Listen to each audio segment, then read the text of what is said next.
NBR অস্থিরতায় এক ধরনের জিম্মি দশা দেখা দিয়েছে বলছেন ব্যবসায়ীরা। তারা বলছেন কমপ্লিট শাটডাউন কর্মসূচিতে অপূরণীয় ক্ষতির মুখে পড়বে দেশের আমদানি রপ্তানি। কাস্টমস বন্ধ থাকলে প্রতিদিনের সম্ভাব্য ক্ষতি ২৫০০ কোটি টাকার বেশি। তবে এনবিআরে যৌক্তিক সংস্কারের পক্ষে তারা। শনিবার যৌথ সংবাদ সম্মেলনে এসব কথা বলেন দেশের শীর্ষ ব্যবসায়ীরা। শিল্পে চলমান গ্যাস সংকট, ব্যাংক ঋণের উচ্চ সুদহার, টালমাটাল বিশ্ব রাজনৈতিক পরিস্থিতি সহ নানা কারণে এমনিতেই কঠিন ঝুঁকির মধ্যে দেশের আমদানি রপ্তানি। তার উপর জাতীয় রাজস্ব বোর্ডের কর্মকর্তাদের আন্দোলন নতুন করে ঝুঁকিতে ফেলছে ব্যবসা বাণিজ্যে।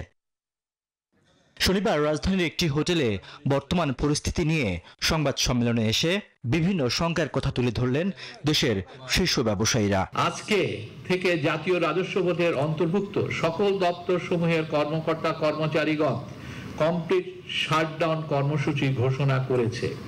এই সময় উক্ত দপ্তর সমূহের কার্যক্রম বন্ধ হলে তা আমদানি ও রপ্তানিকারকদের উপর বিপর্যয় নিয়ে আসবে।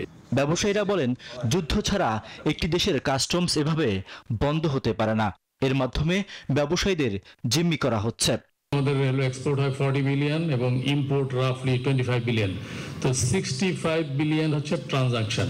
এটাকে যদি আপনি কর্মদিবস দিয়ে ভাগ করেন 300 দিন, তো রাফলি প্রতিদিন হলো ২৫০০ থেকে ২৬০০ কোটি টাকার মতো।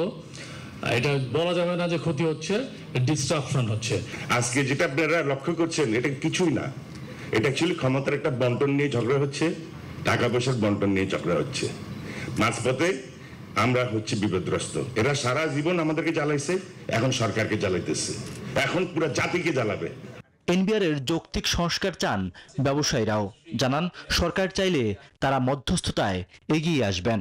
এনবিআর রিফর্ম হওয়া উচিত, এখানে আমাদের পুরোপুরি সমর্থন আছে। চেয়ারম্যানকে রিমুভ করে দিবেন, তাইলে মানে শুধু আমরা আপনার সাথে আলোচনা বসবো। হু আর ইউ টু ডিসাইড? তো কালকে বলবো যে আপনার এই মেম্বার সাহেবকে রিমুভ করেন, পরশুদিন বলবো যে ওই কমিশনার সাহেবকে রিমুভ করেন, তারপরে তার সাবঅর্ডিনেট স্টাফরা তাকে সেটা ডিমান্ড করবে। এটা তো হতে পারে না। এনবিআর এর আন্দোলনে ব্যবসায়ীরা উস্কানি দিচ্ছেন এমন অভিযোগ উড়িয়ে দেন নেতারা। অভিযোগ থাকলে প্রমাণ হাজিরের আহ্বান জানান তারা।